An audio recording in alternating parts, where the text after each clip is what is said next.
About 7 in the morning. Still don't have a plan for today. Sitting by this little fire in here, trying to figure this out. Old cup of coffee from yesterday, microwaved. Better than nothing.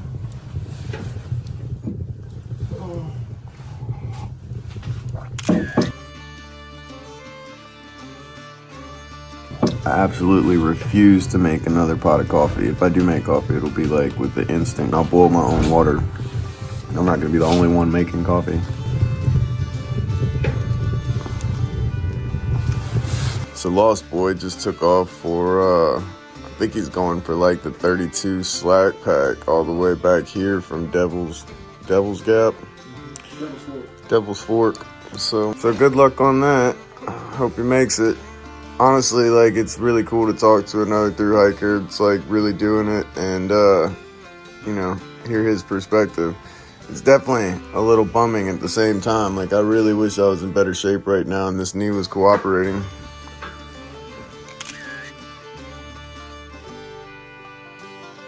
So that's been like that since Hot Springs. I guess it's getting a lot better now. But for anybody that knows me from 2020, they know I have a bad track record with Leukotape, and I obviously still haven't learned my lesson. The stuff's absolutely amazing. Like, you put it on and it won't come off for like weeks, or I don't know, until you take it off, really. You know what I mean? It can get wet, you can take showers, and it'll just stay on and keep trucking. But you put it on an open wound or something and go to take it off, it's gonna be painful. What were we talking about a second ago? Battery bank. Oh yeah, right. So my battery bank's not charging now. Or I can get it to charge, but only at like 5 watts, whatever the hell that means. It's supposed to charge at 60 watts, giving it like an hour and a half charge time, and at 5 watts it's like 16 hours. So it's like almost not usable anymore. Not sure what happened there. It might have got wet or something. My fanny pack failed twice now. I didn't learn the first time. Yeah, if I'm honest, when it comes down to like mental and body for myself, I'm kind of disappointed at myself at this point. Like, I was hoping that a month in I'd be able to put in 15 miles like daily and feel good about it, but I hit 8 miles and my ankles start rolling and I just not feeling myself. Like, I get aggravated that once I do about 8 or 10. And I mean, I come from, obviously I didn't hike before this, so I really can't expect a ton. But like, I've always been physically active, so to speak. Yeah, I was apologizing to Jack earlier after learning CapCut, just 2 hours that I played with it today.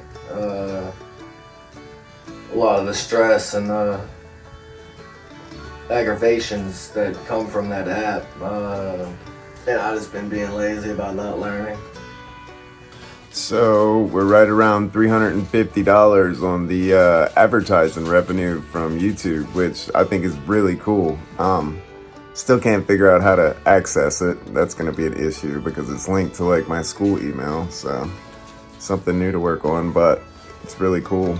Didn't intend on providing a Venmo link when we started this. But I was hoping for this to take off and to be able to, profit off of YouTube somehow. But yeah, it's moving slowly but surely. Yeah, I really kind of assumed that the mice wouldn't be such an issue in the wintertime, right? Because, I don't know, not as many people are frequenting the trail and leaving trash and whatnot, but I was wrong about that. Man, this fire is nice. Tell you what, this little place at Uncle Johnny's, we got this wood stove. I know we've showed it in the videos previously, but this thing is amazing. So I'm also thinking my charging block is actually dying too, and my iPhone cord, because my iPhone cord on his block won't charge my phone. My iPhone cord on my block doesn't do anything. It's like all my electronics are dying. Yeah, the vice versa fanny packs, they might, maybe without such a weight load, they might, be more water resistant, but with those big, heavy 24,000 milliamp battery banks in there, I think that just like pulls at the seams and the water just comes in. So, something to think about. Need to look for like a Ziploc bag to put all that stuff in. Yeah. I started carrying my battery bank in my trash bag inside my pack whenever we hiked into around the bend and everything was wet in the fanny packs. So let's talk about our big argument over at Boxman's house and why we split up. I want the audience to get your perspective, so I'm not the only one with any thing to be said about it. Fair.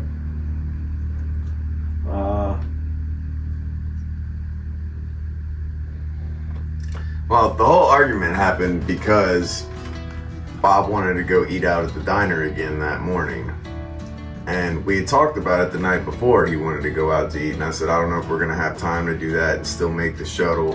I was also thinking about, the budget. And Boxman had made bacon for us that morning.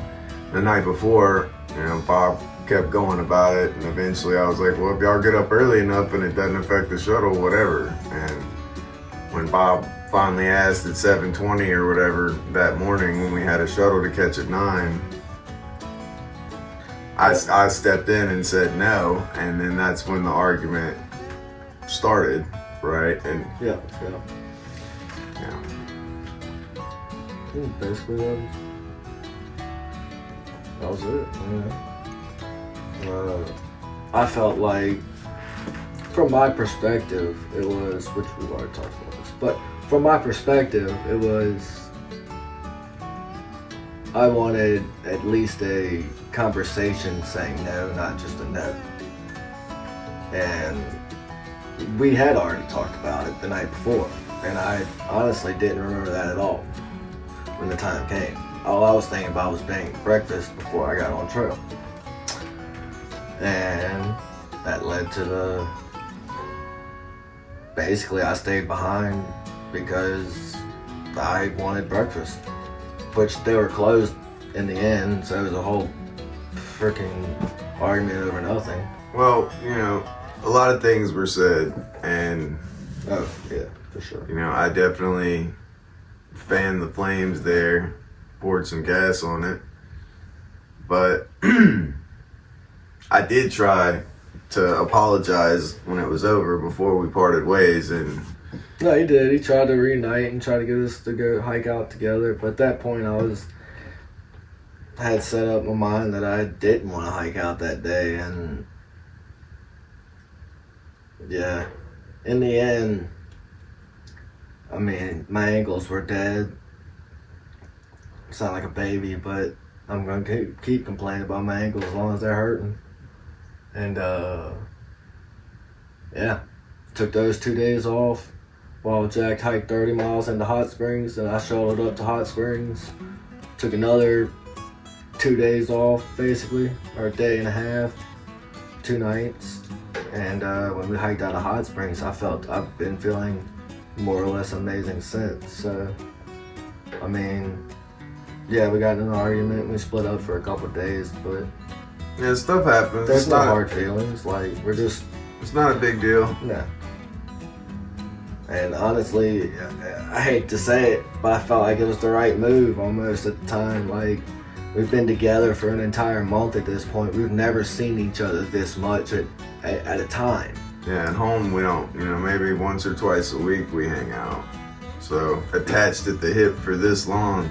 No And doubt. if it was just a regular hike without the vlog, then no doubt we would have, parted ways and linked back up, I'm sure, more often. But this is kind of like a duo dynamic here with the channel and what we're doing. So it's part of where, this isn't just focused on hiking. So I feel like that's where part of our niche, if you will, comes in. For sure.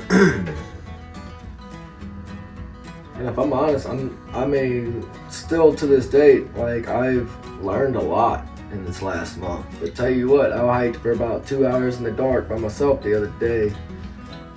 I don't want to be out there alone yet. I heard some crazy sounds, some ruffling in the bushes, and I thought a bear was coming after me at one point. Let me tell you, I thought I was. I think I'm brave. Well, until you actually see the animal that's about to get you. I never saw him, so like I was still brave, but I think we're good on animals. We're at the top of the food chain. I do think I saw a wolf. This thing looked way too majestic to be a coyote. I know we have comments saying that they released red wolves into East Texas, not like west side of the Smokies. This thing definitely had blondish, reddish hair, but yeah, it was, in my opinion, way too pretty to be a coyote. At least like the coyotes we got back home. So. Well, that's the other thing too. I wanted to mention that last time we were talking about it. The coyotes back home, they deal with the heat, so they're a lot scruffy. They're like not as scruffy. They're like thinner. You know, they don't have all the hair. Yeah. Same with our possums, man. We have like the ugliest possums on earth. You come out here to where it snows, and they're like little balls of fluff, man. Yeah. Like, I would totally pick one up and play with it if I seen one out here. I'm not saying it's impossible that it was a coyote. It was definitely very possible, but you know, in my mind, when I saw it, it was very possibly a wolf too. So, like I said, we're at the top of the food chain out here. I'm not worried about it, but I do wish I would have got the camera out a little bit quicker. That's for sure. Shoot, even if we ain't the top of the food chain, you gotta believe you are to make sure that animal backs down too. Yeah, it's like pheromones and stuff. They can smell that stuff. You can't freak out when the time comes. So nobody really knows what they're gonna do until the time comes. So yeah, man, tell us how it was out there in it while we were over here enjoying the zero. Yeah, kind of brutal. I mean, it's beautiful, you know. Mm-hmm. I mean, you've seen it. Like, it's Absolutely. Gorgeous out there. There's some actually like pretty decent views once you got up to elevation, but it's just slow going, you know. It's slow, just hard work in the snow. It's tough. Mm-hmm. Yeah. Yeah, that was pretty much what we hit yesterday, I think, right? What you did today, we went from, Devil's Fork to Sam's Gap? Yeah, it was the same, like, 9 miles or whatever from, yeah. Which, it did end up being a long 9 miles for us. Like, it was supposed to be rest and relaxation, slack pack, you know what I mean? And, I was worn out. Yeah, I'm sure all that was snow, that we were getting rain down here. It surely was snow up there. Totally. I mean, you guys now, like, breaking trail post holing all day is just gnarly. So not fun. Yeah. It's taxing on everything, especially my freaking knee. I'm trying to pull my leg up out of the hole I just created. Yeah. It wears my knee out fast. Yeah, for sure. Yeah, I mean, I was only out for, like 4 hours to do that. And, you know, didn't really have any weight on my back because everything was here. Yeah. And still, we pull up to with G-Man to Food City, and I go to get out of the car, and I'm like, oh. Yeah, dude. Just moaning and groaning. Yeah, it's a whole different, it's all kind of new muscles when you start post-holing and stuff that you wasn't used to using. Sure. I mean, especially like if you're used to doing like bigger miles, I mean, you just can't, you know, it throws your timing off, it throws off everything. Yeah, it's gonna throw a monkey wrench in there. Sure. And it's just like another thing about it is everything's wet. You know what I mean? There's no real stopping to enjoy a break because you're so cold and wet. You know what I mean? Sure. So you're gonna hike pretty much straight through when it's like that, just because a break's not even enjoyable. No, that's the thing. Like, I didn't stop once. Like, he got dropped off at the Gap, started going, got to Sam's Gap, and sat there and waited. Didn't you get dropped off with Matt and Jane though? I did, yeah. Oh, and then you waited on them to get back too. Yeah. Oh, okay. Dang, so you're about an hour and a half at pace then on them. Yeah, they hike pretty briskly without the packs. Yeah. I think I waited probably about an hour for them down there, but they're getting it though, man. Those are some cool people. I hope I'm getting it like them when I'm their age. Sure. Oh my gosh. Yeah, we slacked with them several times out of Franklin. Nice. It's like, it's weird, like I have this knee issue that flares up when I like try to do bigger miles with all the weight, but then I slack back and it's like, I mean, I feel great. And then I go back to the pack weight and I'm like, what's going on? Yeah. So I'm hoping that switch up to the tarp tent and a smaller pack will, it'll lighten my load and it'll like give me a little bit more confidence in case I don't feel like making it to the next shelter. Sure. It definitely makes things easier. This was my first slack of the hike so far. Even a slack pack can be stressful for that reason. You know, if something goes south out there, then you don't have the things you need to survive anymore. Right. Yeah, I think that's typically why I'm more apprehensive to do it. It's for that reason. You know, especially when it's snowy conditions like this, it freaks me out. Like yesterday we did it, and when we started hitting that deep snow, I started really paying attention to what time it was and how fast we were going. And Yeah, for sure. I don't know, I think we already asked this, but what's your base weight? I don't really know right now. Yeah. Curious. Typically, it's like around 8, but I picked up more. I've got more layers than I'm usually carrying. I'm carrying a stove now. Yeah. So it's definitely over 10 for sure. That's gnarly. definitely makes a difference. When I came out this year, I wanted like some comforts, and a lot of that was just for the cinematic value, if I'm being honest, to add something to the channel. But stripping down now, it's not about comfortability out here, and that's part of it. I forget that, but part of the appreciation that you get from this is the deprivation of being comfortable. Sure. I mean, like within reason, like there's definitely some things are necessary, even if they're a little heavier. Like, Oh yeah. A stove in this weather, I feel like. For sure. Like because I mean, you couldn't even cold soak because it would freeze. Yeah. But That's the funny thing. I was actually going to ask. I was like, I think after you left this morning, I looked over at Jack and I was like, I bet he cold soaks his food. Like talking about how many miles you're about to do and stuff. Like, go. Yeah, I was like, holy shit. Neither one of us thought about that, but yeah, it's gonna freeze in this temperature. no, I do like on a. Well, we've had a bunch of comments like, why don't y'all cold soak your... Bro, it is 20 degrees. Yeah. I want a hot meal. Yeah, that makes it just a million times better. Yeah, dude, you gotta have something hot at the end of the Especially day. like I'm carrying like instant coffee and tea. So like I start and end my day with like a nice like hot cup of something. And Yeah. Awesome. Yeah. See, like coffee, candy, I don't care what I eat, what I drink. Nothing's keeping me up at night. Like when I lay my head down, I could literally just finish sipping a cup of coffee and be like almost shaking. I'm out. Yeah. Like a light bulb. Yeah, I got the entire uphill basically on video in that YouTube video that I posted today. That's cool. Before we got to the deep snow. Once we got to deep snow, I stopped recording, dude. I was sitting there tired. I was like, I am not pulling my phone out right now. Yeah. That would have been the time to do it, but it's always when you don't feel like doing it the most that it's like the best time to pull it out. Yeah, that's the funny thing. Like if you look at most of my videos that I've taken, it's like the AT looks easy, Yeah, because that's the only time I pull my phone out is when there's no rain, when it's flat, when there's a nice view. Yeah. That's a lot of like what we're trying to show is like the not just everything. Right. Everything. We show when we get water, when we're filtering. Cooking at the spot. Yeah. Sitting around taking breaks. Yeah. A lot of it's like about the nature and the views too, not so much the hiking on it. We saw some deer the other day. Got some really good Yeah, pictures on of this that. hike we saw a deer.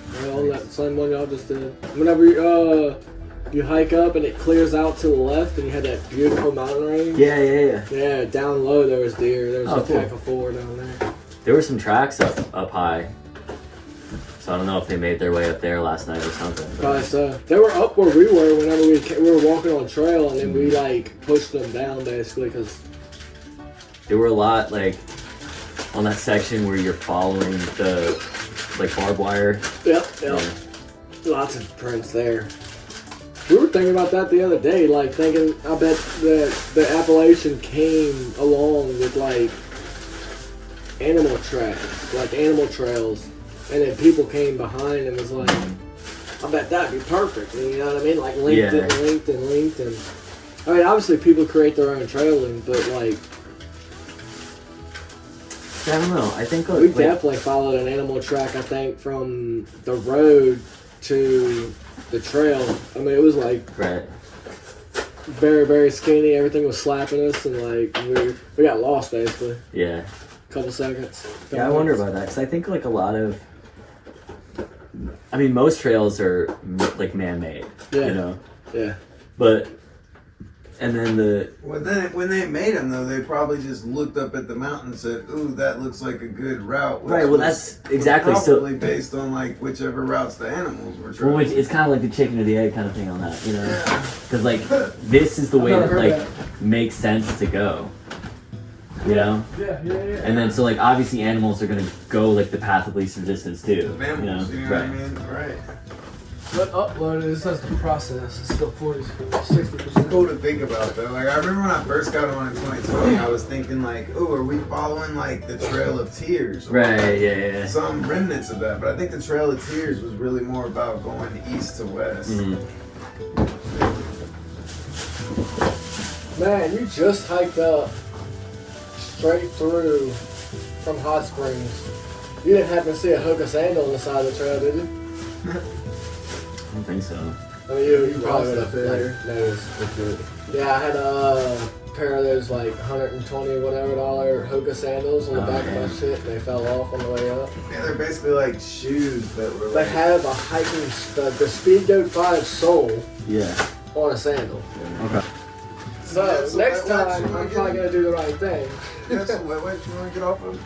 Huh? Yeah, they're right there. Grab some.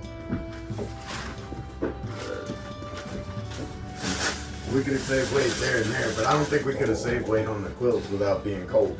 Yeah. Nah. Fair. It just blew me away. Like, what's his Blazer had a 20-degree quilt set up in his hammock, and like his entire setup, quilt and under quilt and all, was stuffed into little stuff sack like this big. And it's like, You got the duck down on your. I got the duck down on my underquilt too. We could have went with goose down on both, and that would have made it a little bit more packable. But I think we could get ours about as small as Blazer's. He just didn't have no other shit in his bag.